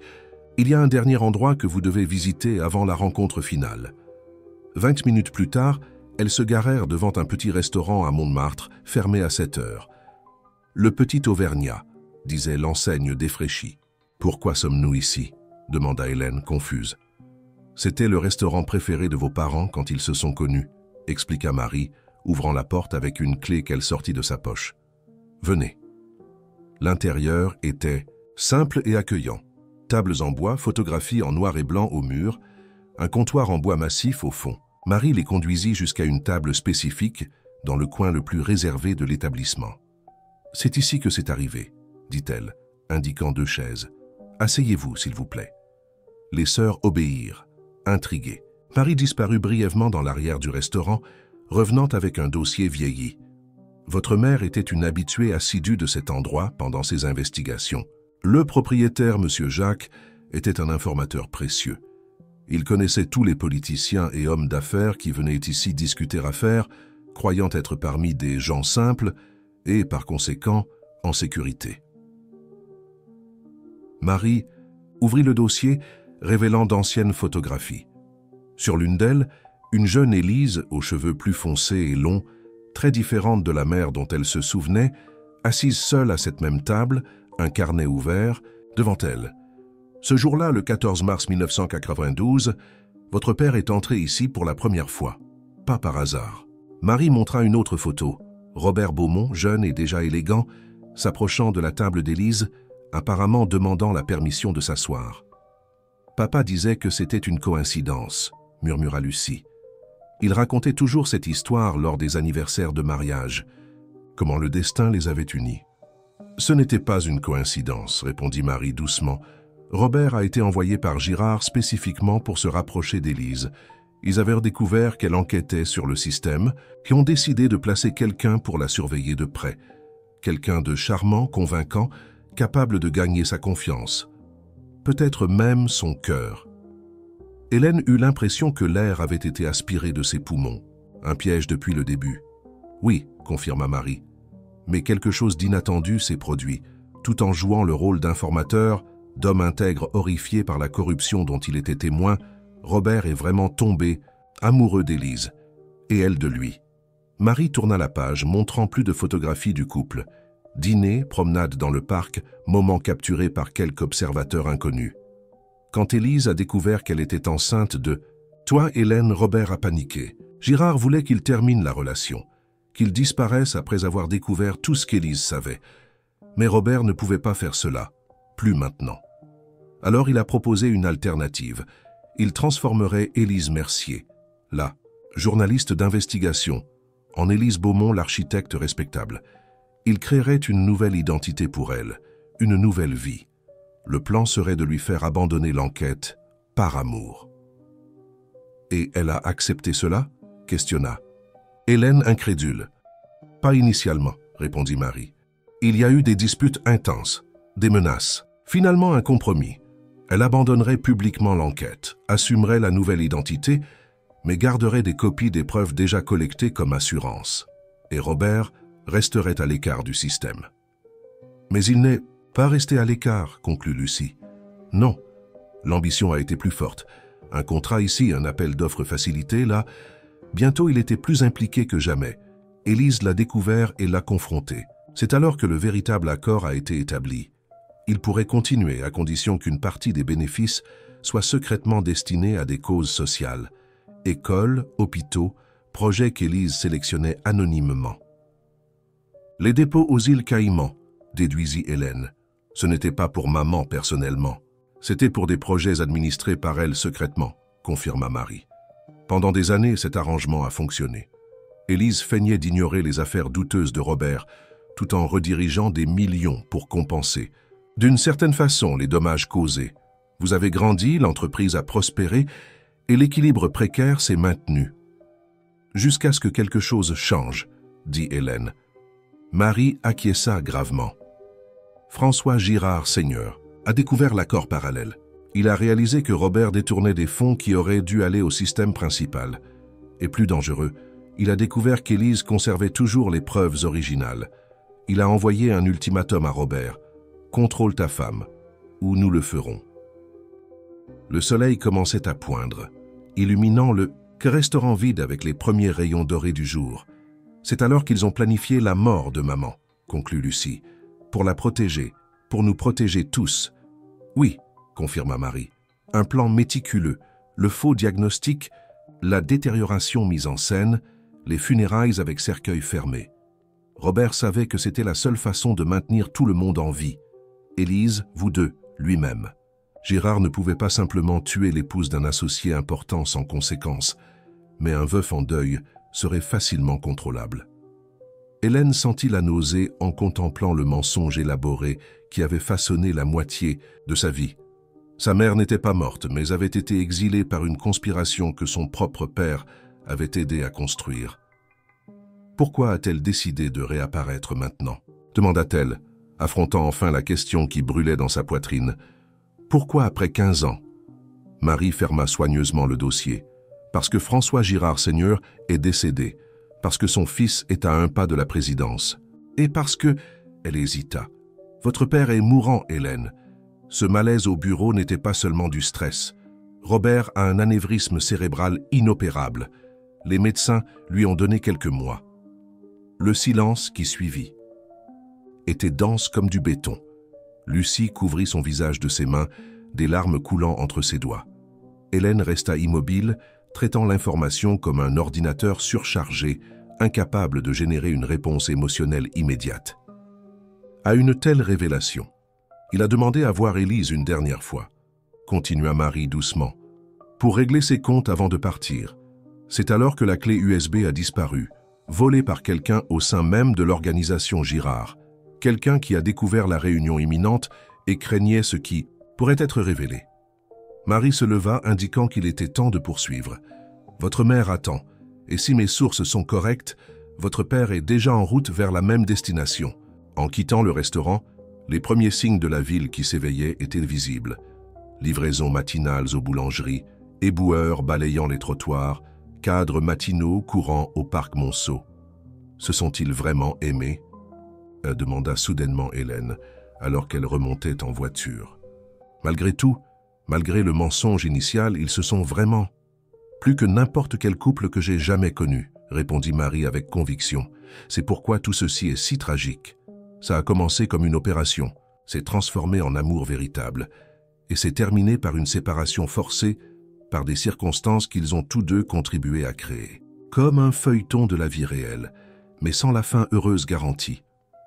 Nous ne sommes pas encore à la fin, observa Lucie, une nouvelle détermination dans sa voix. La voiture avança dans la ville qui s'éveillait, les menant au rendez-vous fixé 15 ans auparavant. Dans l'ancien bureau de la Défense, une famille brisée tenterait contre toute probabilité de réécrire son dernier chapitre avant que le temps ne s'épuise définitivement.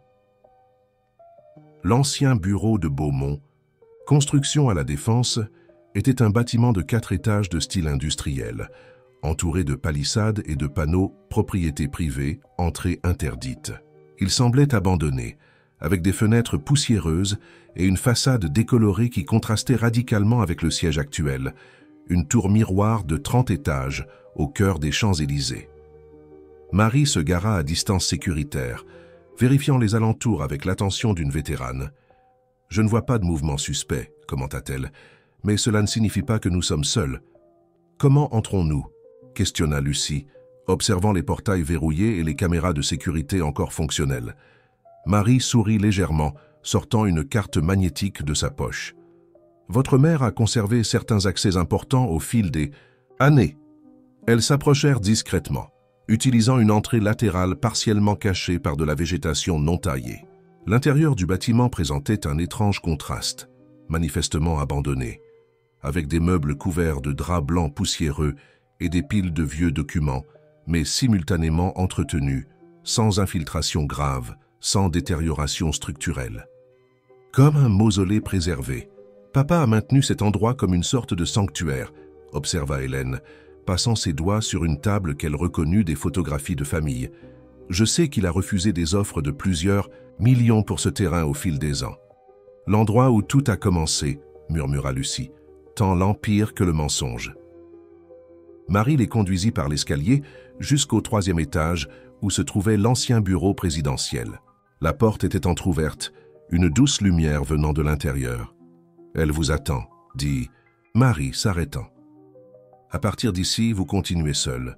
Ce moment n'appartient qu'à vous trois. » Hélène respira profondément, échangeant un regard avec Lucie. Des années de colère, de confusion, de deuil et maintenant d'espoir se mélangèrent dans sa poitrine comme des produits chimiques instables, prêts à réagir dans des proportions imprévisibles. « Allons-y », décida-t-elle, poussant doucement la porte. La pièce était vaste, avec de hautes fenêtres qui encadraient l'horizon de Paris à l'aube. Au centre, une table de réunion ovale où, selon la légende familiale, furent signés les premiers grands contrats de l'entreprise. Et assise dos à la porte, observant la ville s'éveiller, se trouvait une femme. Elle ne se retourna pas quand la porte s'ouvrit, mais sa voix, cette voix que les sœurs avaient préservée dans des souvenirs de plus en plus fragiles, remplit la pièce comme une musique longtemps inouïe. Mes filles, aussi simplement. Aucun discours élaboré, aucune explication immédiate, juste une reconnaissance qui traversait des décennies de séparation. Quand elle fit enfin pivoter sa chaise pour leur faire face, Hélène et Lucie virent une version de leur mère qu'elles n'avaient jamais connue. Cheveux complètement blancs, coupés dans un style pratique, visage marqué non seulement par le temps, mais par une vie de vigilance constante. Les yeux cependant, ce bleu intense qu'Hélène avait hérité, restèrent les mêmes, vifs, perspicaces, profonds. « Vous avez tellement grandi », dit Élise, se levant lentement, « si forte. » Le moment suivant s'écoula comme une rivière naturelle. Les distances disparurent, et Hélène et Lucie se retrouvèrent dans les bras de leur mère, comme si les 15 années n'avaient été qu'un cauchemar partagé, dont toutes s'éveillaient enfin. Larmes silencieuses, étreintes, désespérées, murmures de « je suis désolée », répétées comme un mantra de rédemption. Pendant d'innombrables minutes, aucune explication ne fut nécessaire, juste la confirmation physique qu'elles étaient vivantes, à nouveau réunies, malgré toutes les probabilités. Quand elles s'écartèrent enfin, regards encore incrédules, enregistrant les détails, rides, cicatrices, expressions matures là où il y avait autrefois jeunesse, Élise indiqua les chaises autour de la table. « Nous avons peu de temps, » dit-elle, la voix maintenant plus ferme, pragmatique. Robert est en route, et d'autres personnes aussi. « Nous savons pour la maladie de papa, » dit doucement Lucie. « Marie nous l'a dit. » Élise acquiesça, une ombre de douleur traversant son visage. Quand j'ai appris, j'ai réalisé que c'était maintenant ou jamais.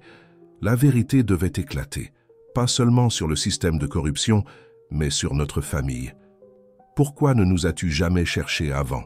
La question s'échappa d'Hélène comme de l'eau retenue, trouvant une fissure, inévitable, puissante. Élise fixa sa fille aînée avec intensité. « Chaque jour sans vous a été une torture, Hélène, mais l'accord était clair. Ma présence signifierait danger. Pour vous, pour moi, pour tous les impliqués. Robert envoyait des nouvelles, des photographies quand il le pouvait. J'ai assisté à vos remises de diplômes, vos premiers emplois, vos relations, tout de loin, comme un fantôme. » « Il y avait d'autres façons, » insista Hélène, la douleur pulsante encore. « Tu aurais pu nous emmener avec toi. Tu aurais pu trouver une autre solution. » « Il n'y avait pas d'autre solution qui garantisse votre sécurité, » répondit Élise fermement. « Vous étiez mineur. Vous seriez toujours sous la tutelle légale de Robert. Et Girard avait une portée suffisante pour trouver n'importe qui dans le système officiel, école, hôpitaux, registres. La seule façon pour vous de grandir avec une certaine normalité était d'ignorer la vérité. Et après, questionna Lucie, quand nous sommes devenus adultes, quand vous êtes devenus adultes, Vous étiez complètement intégrés à l'Empire Beaumont. Hélène à la direction régionale, toi marié au protégé de Robert. Comment aurais-je pu surgir soudainement et détruire le monde que vous connaissiez? Élise secoua la tête. J'observais, j'attendais le bon moment. Je voulais m'assurer que lorsque la vérité éclaterait, vous seriez prête à l'affronter et à affronter les conséquences. Quelles conséquences? Demanda Hélène.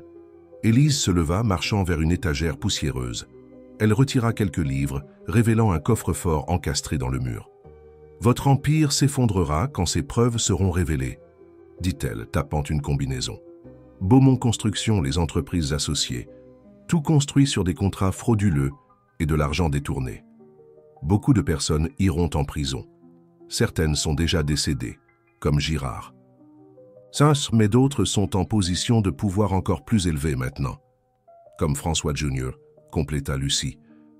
Exactement, sur le point de potentiellement devenir président, financé par le même système que son père a conçu, juste plus sophistiqué, plus difficile à tracer. Élise ouvrit le coffre-fort en retirant une simple clé USB, presque décevante dans sa simplicité, considérant sa valeur. Toutes les preuves sont ici. Connexions, transferts, réunions enregistrées, suffisant pour démanteler des décennies de corruption systémique. « Et que ferons-nous avec ça ?» demanda Hélène, observant le petit objet que sa mère tenait comme s'il était radioactif. « C'est la décision que nous devons prendre, ensemble, en famille, » répondit Élise. « Et nous devons le faire maintenant parce que... » Le bruit d'une voiture se garant brusquement interrompit la phrase. Par la fenêtre, elles virent une Audi noire d'où sortaient 3 personnes. Robert Beaumont, visiblement affaibli même à distance, s'appuyant sur Gustave, le mari de Lucie. Derrière eux, une 3e figure familière, François Girard, Junior, candidate à la présidence. « Ils sont arrivés », murmura Élise, « plus tôt que prévu. » Hélène observa son père avec des émotions conflictuelles. Même à distance, la détérioration était évidente. La posture courbée, la démarche incertaine, si différente de l'homme imposant qui commandait des salles entières par sa simple présence. « Que faisons-nous maintenant ?» demanda Lucie, tension évidente dans sa voix. Élise rangea la clé USB dans sa poche, son visage prenant une expression déterminée que les sœurs reconnurent, la même détermination qu'elles avaient toutes deux héritée. « Maintenant, nous affrontons le passé et décidons de l'avenir. » Elle se tourna vers Hélène. « Tu as toujours été la plus semblable à moi, questionnant, intrépide. Lucie a toujours été plus comme ton père, stratégique, diplomatique. J'aurai besoin des 2 natures dans les prochaines minutes. » Des pas dans l'escalier annonçaient l'approche du groupe. Élise se positionna au centre de la pièce, les filles l'encadrant instinctivement. Un front uni pour la première, fois en 15 ans. La porte s'ouvrit complètement et Robert Beaumont s'arrêta sur le seuil, son visage pâle devenant presque translucide, en voyant l'épouse qu'il croyait avoir perdue depuis si longtemps, flanquée des filles qu'il avait toujours essayé de tenir éloignées de la vérité. « Élise, » dit-il, sa voix à peine un murmure. « Tu es vraiment là. »« Je le suis, Robert, » répondit-elle calmement, « pour finir ce que nous avons commencé. » François Girard Jr., un homme dans la quarantaine avec le charisme poli des politiciens. Professionnel, fit un pas en avant.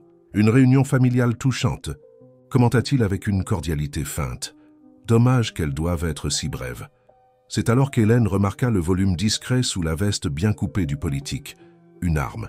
Ce ne serait pas une négociation, ce serait une élimination. Le cercle se refermait enfin dans la salle où tout avait commencé. 4 murs témoins de la naissance d'un empire, maintenant sur le point d'assister à son possible effondrement ou à sa brutale préservation. Le véritable retournement de situation n'était pas dans le passé révélé, mais dans le choix que la famille Beaumont affrontait dans le présent. Justice ou survie, vérité ou pouvoir, rédemption ou continuité. Le soleil de Paris illuminait maintenant complètement la pièce, comme un projecteur naturel sur la scène où l'acte final de cette histoire familiale était sur le point d'être joué. « Je n'ai jamais pensé vous voir toutes les 3 réunies à nouveau », dit Robert, avançant lentement vers le centre de la pièce. Sa fragilité physique contrastait avec l'intensité de son regard. Toujours le même homme déterminé, habitant simplement un corps qui le trahissait. Surtout dans ces circonstances. Des circonstances que tu as contribué à créer, Robert, répondit Élise sans hostilité, constatant simplement un fait. Tous les choix que nous avons faits nous ont conduits à ce moment. François Junior se positionna stratégiquement près de la porte, tandis que Gustave restait aux côtés de Robert, son regard alternant nerveusement entre Lucie et les autres présents. « Lucie, dit-il, tendant la main vers son épouse, viens ici. Tu ne comprends pas ce qui se passe. » Lucie ne bougea pas. « Je comprends parfaitement, Gustave, probablement pour la première fois. » Hélène observait attentivement la dynamique de la salle. Les loyautés étaient clairement délimitées maintenant. Elle et Lucie aux côtés de leur mère, Gustave aux côtés de son beau-père, François Junior représentant la menace externe qui paradoxalement unissait et divisait tous. « La clé USB, Élise, » exigea François Junior, abandonnant les prétentions de cordialité. « Nous savons que la vraie est avec toi. Celle que nous avons volée n'était qu'un leurre. Toujours aussi perspicace comme ton père, » répondit Élise avec un sourire froid. « Oui, la vraie est avec moi. 15 ans de preuves. » Détaillé. Suffisant pour détruire non seulement ta candidature, mais tout le système qui la soutient. « Et l'empire que tes filles hériteront, » ajouta François, un sourire calculé dirigé vers Hélène et Lucie.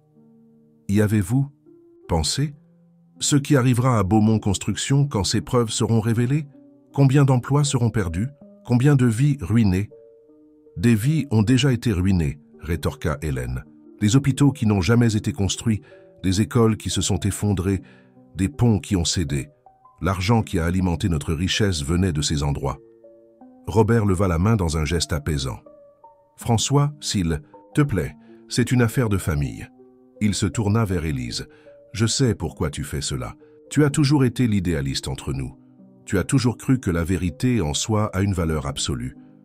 Et tu as toujours cru que la fin justifie les moyens, » répondit-elle. « Qu'un hôpital construit avec de l'argent propre, dans le futur, compenserait 10 qui n'ont pas existé dans le présent en raison de détournements. » Robert ne nia pas. Au lieu de cela, il s'adressa à ses filles. « Ce que votre mère ne vous a pas dit, c'est l'accord que nous avons conclu.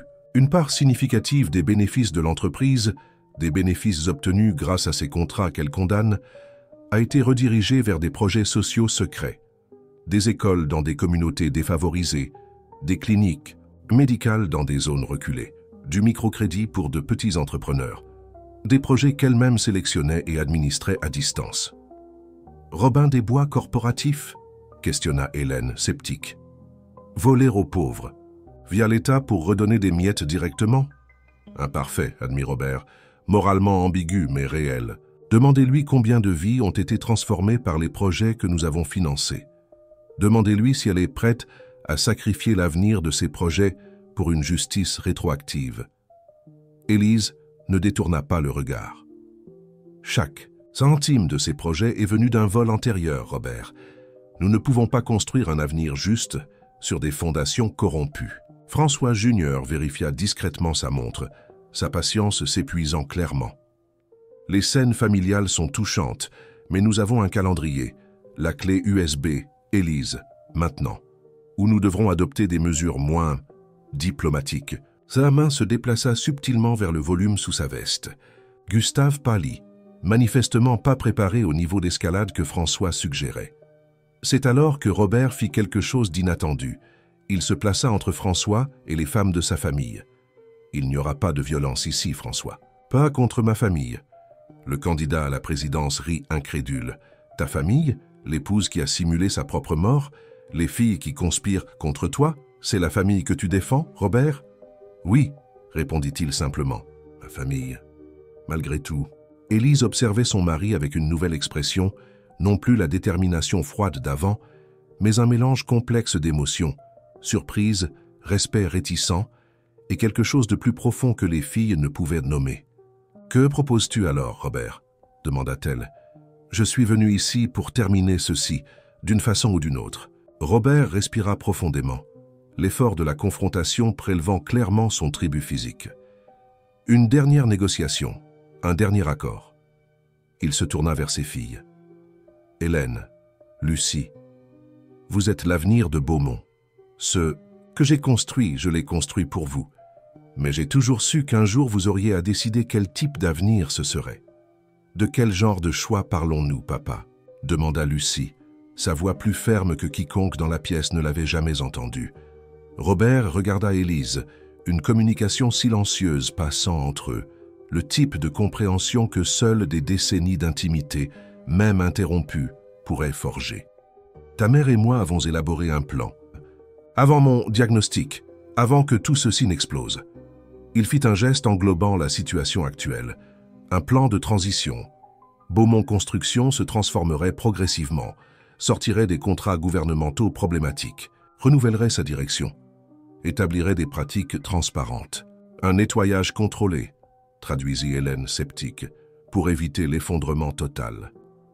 Précisément, confirma Robert, avec vous deux à la tête, une nouvelle génération, non compromise par les erreurs du passé. Et les preuves contre Girard, questionna Lucie, contre tous les autres impliqués dans le système? Robert regarda Élise, qui prit la parole. Elle serait libérée stratégiquement, non pour détruire des institutions entières, mais pour retirer des personnes clés, créer de l'espace pour une réforme authentique. Et moi, interrompit François, j'ai sur sa voix chargée de dérision. Où est-ce que je me situe dans ce charmant plan familial? Tu abandonnes ta candidature, répondit directement Élise. Tu annonces publiquement que tu dois te concentrer sur des questions personnelles. En échange, les preuves spécifiques contre toi restent scellées. François rit ouvertement. Tu crois vraiment que je vais renoncer à la présidence à cause des menaces d'une femme qui n'existe même plus officiellement? D'une famille qui s'effondre sous le poids de ses propres mensonges. Ce ne sont pas seulement des menaces, dit une nouvelle voix. Tous se tournèrent vers la porte où Marie se tenait aux côtés de Richard, vivant, bien qu'avec un pansement visible à l'épaule. La transmission en direct a commencé il y a 10 minutes, continua Richard, levant un smartphone.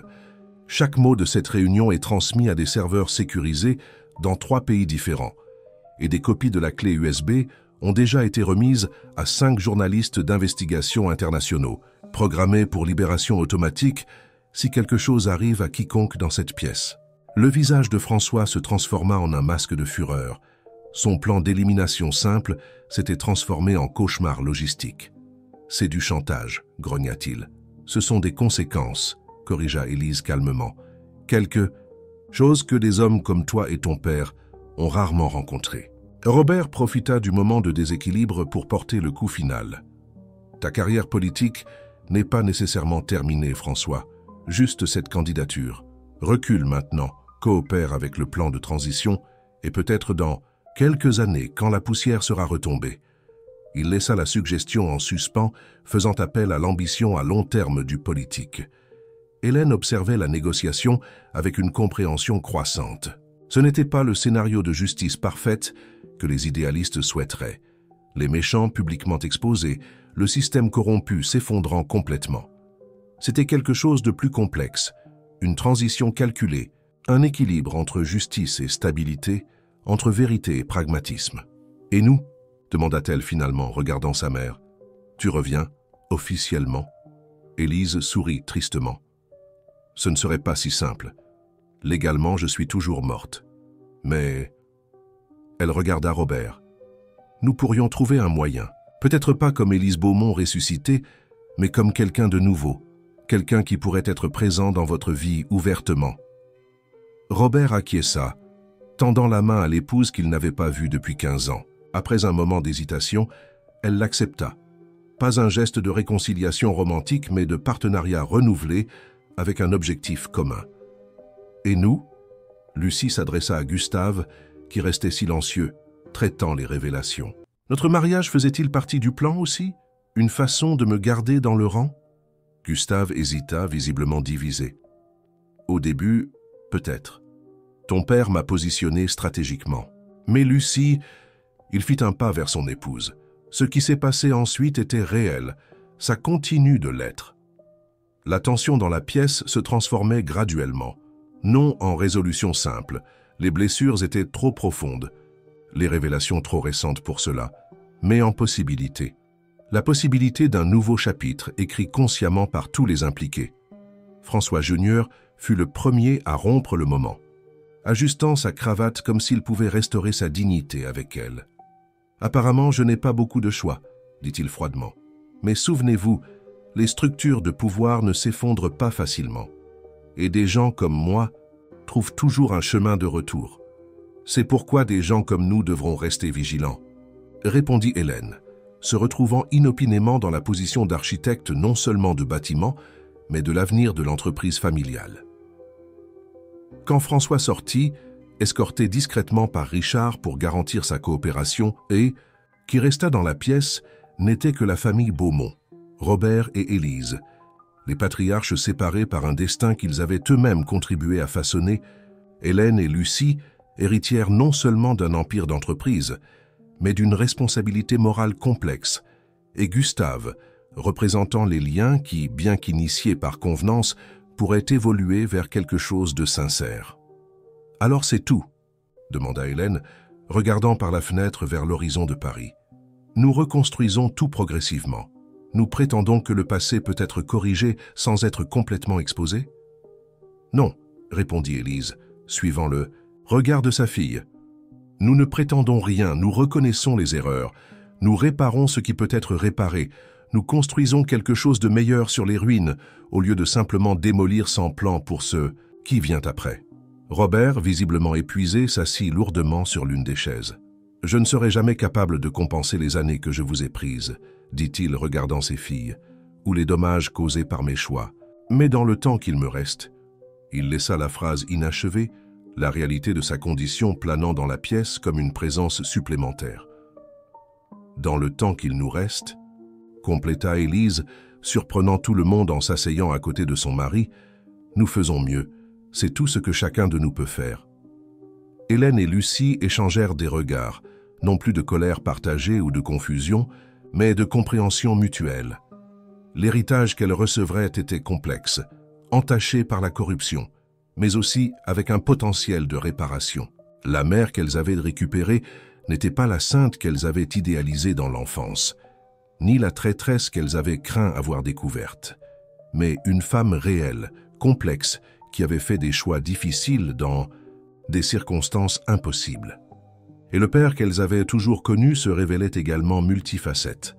Le magnate impitoyable, capable d'orchestrer des mensonges élaborés, mais aussi l'homme qui avait profondément aimé, même si de façon déformée par le pouvoir et l'ambition.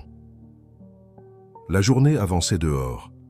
La ville, pulsant à son rythme, implacable, étrangère au drame qui se déroulait à l'intérieur de ces murs historiques. Une famille brisée s'était réunie à nouveau, non restaurée à sa forme originale. Ce serait impossible, mais se reconfigurant en quelque chose de nouveau. Quelque chose d'imparfait, mais conscient. Quelque chose de blessé, mais vivant. Marie apparut à la porte, comme la sentinelle qu'elle avait toujours été pour cette famille. « Il est temps », dit-elle simplement. Il était temps de quitter ce lieu d'origine, de retourner au monde avec des vérités partiellement révélées et des accords soigneusement négociés. Il était temps de commencer le long processus de reconstruction, de l'entreprise, de la famille, des relations individuelles endommagées par le temps et les mensonges. Tandis qu'elles sortaient ensemble du bâtiment, le soleil de Paris illuminait leurs visages avec une clarté impitoyable, révélant des lignes d'inquiétude, des cicatrices émotionnelles, des regards qui portaient tant le poids du passé que l'incertitude de l'avenir. Ce n'était pas une fin heureuse au sens conventionnel. Il n'y avait aucune garantie que le plan fonctionnerait, que la transition serait douce, que les relations pourraient être véritablement réparées. Mais c'était une fin honnête, et peut-être, pour une famille construite sur tant de mensonges, c'était le plus grand retournement de situation de tous. « Où allons-nous maintenant ?» demanda Lucie, tandis qu'elle